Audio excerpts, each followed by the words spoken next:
Bom dia, boa tarde, boa noite, pessoal. Bem-vindos e bem-vindas a mais um vídeo aqui do canal Aleatório Giratório. E hoje vamos falar dessa belezinha aqui, Salvar o Fogo, Itamar Vieira Júnior.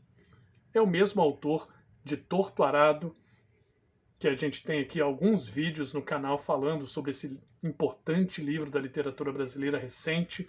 Eu vou deixar alguns links aqui na descrição para vocês acompanharem, caso vocês não tenham visto ainda. E agora ele chega com esse, Salvar o Fogo, lançado agora em 2023, e um livro muito importante, muito impactante. E eu diria que enquanto Torto Arado apresentou Itamar Vieira Júnior no cenário literário nacional, Salvar o Fogo consolidou o nome dele como uma voz importante no cenário da literatura brasileira atual. Então, é um livro que vale muito a pena dar uma conferida. Ele é também pela editora Todavia, a mesma editora do Torto Arado. Ele está um pouquinho mais robusto, né? São um pouco mais de 300 páginas, mas que valem a pena cada momento de leitura, vale muito a pena. Eu vou falar um pouquinho sobre esse livro, dar as minhas impressões aqui, as minhas observações pessoais, obviamente, como um leitor. Mas antes disso, peço por gentileza, curta esse vídeo, se inscreva no canal para que a gente possa se consolidar aqui no YouTube. Pode ser? Bem, vamos lá. Sobre o que fala esse livro? É até complicado falar assim, porque ele realmente fala sobre muitos assuntos. Mas uma sinopse bem resumida, diria que ele acompanha uma família, acompanha a vida, as vitórias e as derrotas de uma família em uma região, uma região que no livro é chamada de Tapera, às margens do rio Paraguaçu. E eu fui na internet olhar se existia mesmo esse rio, se existia mesmo Tapera, e os dois existem, os dois ficam na Bahia e são relativamente próximos, inclusive.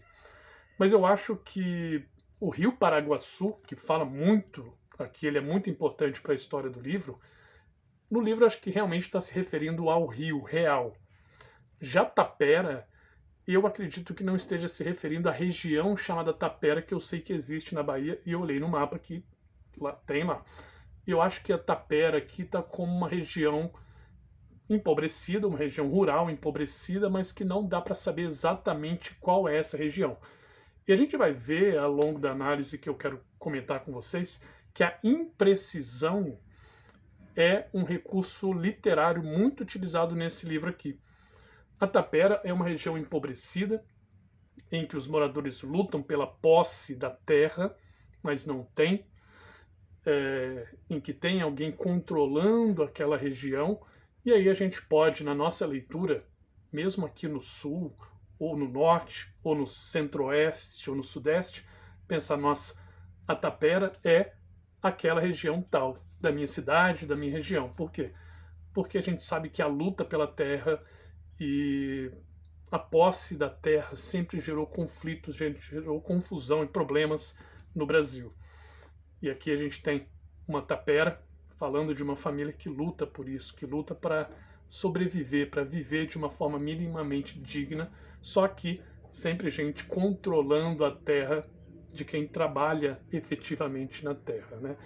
Então esse livro trata sobre isso. Por isso que a Tapera, para mim, desse livro, é esse lugar genérico, que você que está lendo, seja lá onde for, no Brasil ou até em outros países, pode falar, nossa, essa história parece que está se referindo à região que eu moro aqui, né? Porque conflitos de terra, infelizmente, a gente tem espalhado pelo Brasil inteiro e não só no Brasil, né? É um problema bem complicado que a gente deveria cuidar com mais atenção, e esse livro serve para falar sobre esse tema também. Beleza? Mas assim, deixa eu ver aqui alguns tópicos. A terra aqui na Tapera, em que essa família vive e faz várias coisas, ela é organizada, e aí todas as aspas possíveis, pela Igreja Católica. Tem um mosteiro, né, os padres estão ali, e eles que controlam aquela região. Eles inclusive cobram tributos dos moradores pelo uso da terra, não pela posse da terra, mas pelo uso. E isso é fundamental, porque isso define quem fica na terra e quem não fica. É um momento de tensão muito forte aqui no livro. Então a igreja cobra esses tributos pela terra. A igreja também tem uma escola em que ela passa a sua doutrina para os moradores, e aí a gente vê que existem algumas confusões que são colocadas ali pela igreja e pela escola, né?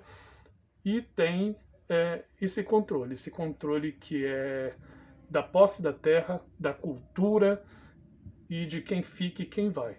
Então a igreja exerce um poder muito forte sobre os trabalhadores da terra ali. Além disso, uma coisa muito importante, muito interessante, é saber sobre a origem dessa família e do povo da Tapera. O livro não deixa isso claro, mas ao longo da leitura dele, deu a entender que é uma população oriunda, descendente de povos indígenas, né, de povos tradicionais. Mas a Igreja Católica, né, pelo processo de aculturação que tem aqui nesse livro, faz questão de confundir os moradores em relação a isso, de não saber, inclusive, qual é sua origem. E o livro é muito sobre isso, é sobre busca de origem, entender a sua origem, a sua história, que não foi escrita nos livros, né? Porque a gente sabe que a história de quem veio para o Brasil escravizado, ou a história de quem teve a sua terra roubada, né, a população indígena, a população tradicional brasileira, essa história muitas vezes não está escrita nos livros didáticos. E aí, essa história fica perdida. E esse livro aqui tenta trabalhar esse tema também, a busca pela memória. Por isso que essas imprecisões como um recurso narrativo, elas são importantes nesse livro. Você tem uma população que não sabe se chegou na terra antes da igreja, ou seja, de quem é a terra propriamente dita. Eles também não sabem se são oriundos de populações tradicionais ou não, povos indígenas. E essa tapera é um local esquecido, um local abandonado, e aí que é mais fácil de ser controlado por essa igreja, no caso, mas que poderia ser qualquer um. Então, é um livro que trata de temas complexos, temas importantes e que vale a pena dar uma conferida. Essa inexatidão que eu coloquei aqui, essa imprecisão, é uma luta dos moradores para saber quem são. Mas vamos à família, né? Eu falei que tem uma família base e a história se passa na Tapera, um pouco fora da Tapera também, mas sempre acompanhando essa família. É uma família numerosa, uma família bem grande, muitos filhos, o pai, a mãe, muitos filhos, e a grande maioria dos filhos já abandonou a casa porque foram buscar trabalho. E aí todos foram buscar trabalho ou nas terras de outros donos, ou foram para cidades viver nas periferias, né? Então, nessa luta pela sobrevivência que acompanha o livro do início ao fim. Embora essa família seja numerosa, a história ela se concentra basicamente em 3 personagens que ficaram na Tapera. É o pai, o Mundinho, a mãe dele faleceu, isso logo no início já começa assim, não é no spoiler também, né? O Mundinho, que é o pai que trabalha na terra, mas acaba se entregando muito ao álcool e não é um pai presente. Tem a Luzia, que é uma das filhas, e o Moisés, que é outro filho. A Luzia, ela é uma mulher amargurada, por várias questões que o livro explica, e um dos motivos é que ela tem um caroço, que eles chamam de corcunda, e a comunidade a trata mal, porque a vê como se fosse uma feiticeira, por conta desse processo de aculturação que a igreja fez na comunidade, né? Ela é vista dessa forma, e por esses motivos ela acaba não casando e ficando sozinha, né? Ela não tem uma família, ela não tem uma família dela, né? Marido, filhos e tudo mais, e também ela não sai da comunidade, ela fica na Tapera, e isso a deixa amargurada. O Moisés, que é o irmão dela, né? Ele é um filho muito mais novo do que os outros. Então, inclusive, ele nasce e ele não conhece a maioria dos irmãos, né? Em algum momento eles se encontram, mas ele é aquele filho que ficou, que ele veio no momento que os outros já eram adultos e tudo mais. E por conta disso, a Luzia cuida dele. É ela que acaba tratando dele. Por quê? Porque a mãe morre também e os outros irmãos saem. sobra para ela cuidar do irmão. Então a história se passa muito em torno desses três. O Mundinho entregue, né, ao álcool, a Luzia com esse sofrimento pessoal de não ter, segundo ela, vivido a sua própria vida, né, mas servido aos outros, e o Mundinho, que é uma criança, que está em outro ritmo, inclusive é o único que se dedica ao estudo. Aqui nesse livro ele vai para a escola, e essa ida para a escola também é articulado pela Luzia, pela irmã dele, e ele se dedica muito ao estudo. Então, um personagem bem interessante, os três personagens são muito interessantes aqui, e a gente vai acompanhando ao longo do livro as suas histórias de vitória e derrota, né, de amargura e tudo mais. Eu separei alguns trechos para ler para vocês aqui, um ou outro, e os primeiros dois trechos tratam justamente desse sofrimento que eles têm que lidar na vida, né? Primeiro, aqui, deixa eu ver, na página 46, diz o seguinte, na escola, e aí é o Moisés, o irmão mais novo, né, falando, na escola, aprendi também que a violência não estava apenas nos castigos aplicados por Luísa. A violência era traiçoeira e poderia vir travestida de afeto.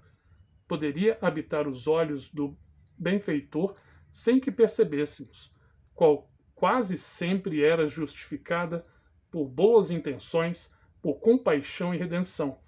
Às vezes, poderia ser uma promessa de sorte, adoração, deslumbramento, ocultando as sementes da loucura e da danação. Então você tem o Moisés aqui falando, aprendendo o que é violência, que ele percebe na escola, mas ele vem olhando que também na sua casa, com os conflitos com a Luzia, que eram muitos conflitos, ele também sente essa violência. Outra aqui é pela voz da própria Luzia, falando sobre violências que ela sente, na página 93. Eu separei aqui.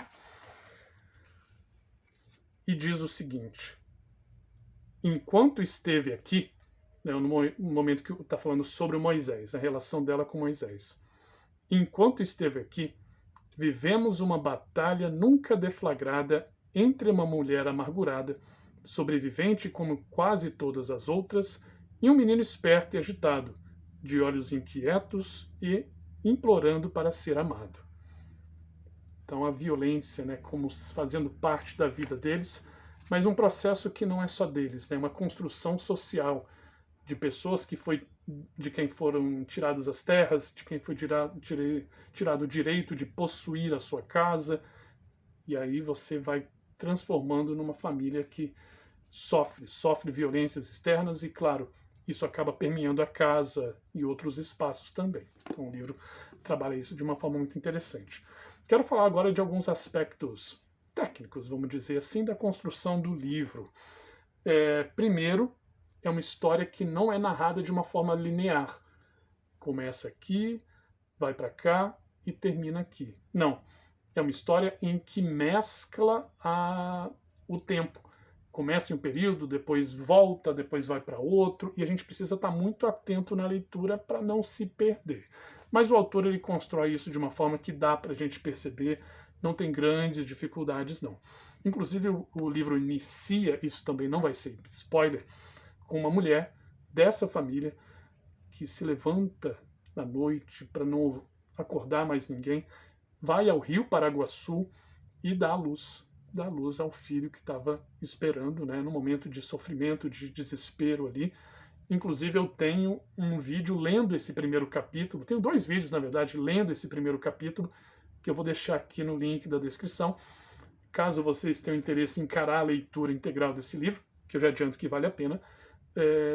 Vejam esse primeiro vídeo para ir ouvindo o ritmo de leitura, entendendo como ele funciona, para depois seguirem por vocês mesmos, no mesmo ritmo ou no ritmo que vocês quiserem, beleza? Vou deixar aqui o primeiro capítulo para vocês acompanharem. Então o livro ele conta essa história de uma forma não linear, o que pode dificultar, mas exige um pouquinho de atenção do leitor, só que vocês conseguem, não tenha nem dúvida. Outra questão, o livro, ele não é narrado só sobre um ponto de vista, ele traz vários pontos de vista para contar a história. Primeiro é um personagem narrando em primeira pessoa, depois é outro narrando em primeira pessoa, depois tem a narradora em terceira pessoa contando o que aconteceu com os outros. Isso é importante. Por quê? A história, você vai lendo, em alguns pontos pode parecer que algum ponto não foi bem explicado, mas pode ter certeza, ele vai ser explicado mais para frente. Aqui o autor ele não deixa nenhuma ponta solta da história. Não, você consegue entender tudo o que aconteceu aqui. Mas às vezes um acontecimento que ficou meio confuso no início vai ser explicado lá para o final, ou no meio. Então fiquem tranquilos quanto a isso. E essa ideia de trazer vários narradores é importante por isso. Você vai vendo a história sob vários pontos de vista e vai construindo ali todos os acontecimentos. Isso é importante também porque, como eu falei, é um livro de busca de construção de memória, construção de identidade, de saber quem são aquelas pessoas. E para isso é importante olhar a história sob vários pontos de vista, acaba sendo um livro investigativo. Então vale muito a pena ler o livro sobre isso. Mas claro, de novo, uma atenção redobrada para saber quem está falando ali. Então exige do leitor, é um exercício aí que o autor pede para a gente, mas vale a pena. Outro ponto, vamos dizer, técnico. O Itamar Vieira Júnior, eu não sei tudo da história dele, mas parece que ele queria ser poeta, porque a linguagem que ele utiliza aqui é muito poética. É uma leitura, é uma escrita que ele escolhe muito bem as palavras. Então tem uma sonoridade bacana, vale muito a pena. A escrita dele é muito boa. E eu separei um trecho aqui para ler para vocês. Deixa eu pegar aqui, página 140, 141, em que o autor diz o seguinte. Quer dizer, o autor não, no livro diz o seguinte. Mas o tempo foi me contando. O tempo fala, sim, se pronuncia através dos dias e das noites, das paredes descascadas, do cabelo crescido, dos dentes que deixam nossa boca. O tempo fala de muitas maneiras, pela saudade e pelo abandono. O tempo me disse estar errada. Então a escrita dele, né, a escolha das palavras, a sonoridade, envolve a gente numa reflexão que é muito própria da poesia.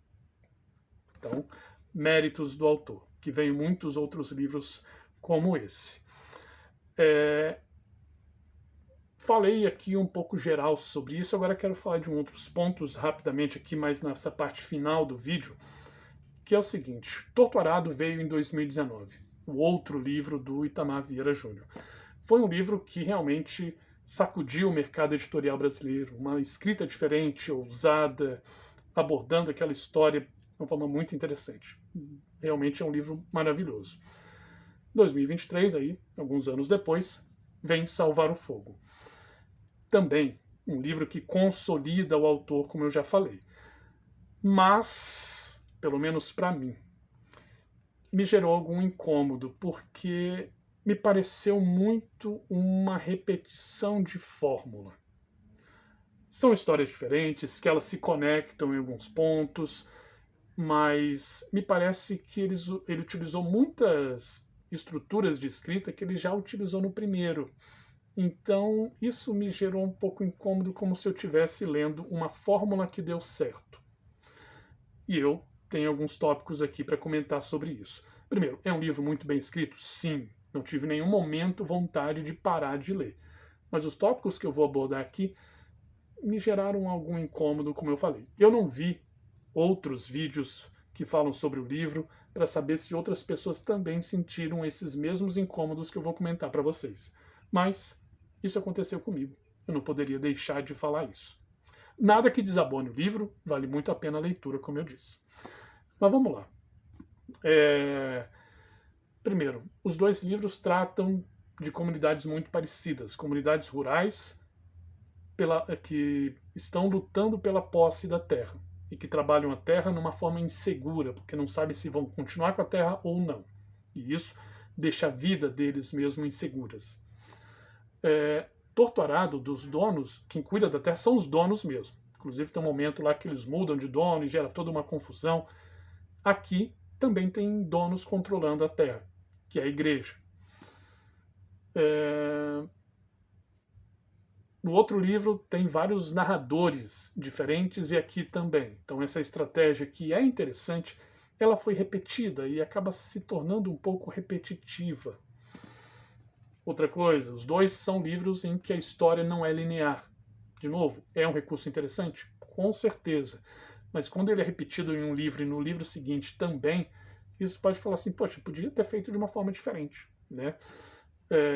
Os dois têm famílias base centrais para contar a história. O outro e essa. Uma repetição. Nos dois, o sagrado, a questão sagrada é importante. Embora Torturado seja mais forte isso, mas também é uma repetição. Isso para mim me incomodou. E assim, eu espero que a carreira do Itamar Vieira Júnior seja gigantesca. Mas eu espero que no próximo livro ele altere um pouquinho essas estruturas. O que eu senti é que quando você lê Torturado e tem um impacto da obra que é, e logo depois lê o Salvar o Fogo, parece que você perde um pouco desse impacto porque você já conhece a fórmula que foi utilizada e que foi repetida aqui. Beleza? Mas, repito, leiam Salvar o Fogo, leiam Itamar Vieira Júnior e também leiam O Torturado. Os dois livros são fenomenais. Vida longa a Itamar Vieira Júnior. Tá certo? Pessoal, muito obrigado por quem chegou até aqui. Esse vídeo foi até um pouco mais longo do que eu esperava. Curtam o vídeo, se inscrevam no canal, compartilhem esse vídeo e leiam. Leiam todo dia um pouquinho. Faz bem para a vida. Tá certo? Abraço grande, pessoal. Muito obrigado. Se cuidem e até o próximo. Tchau, tchau.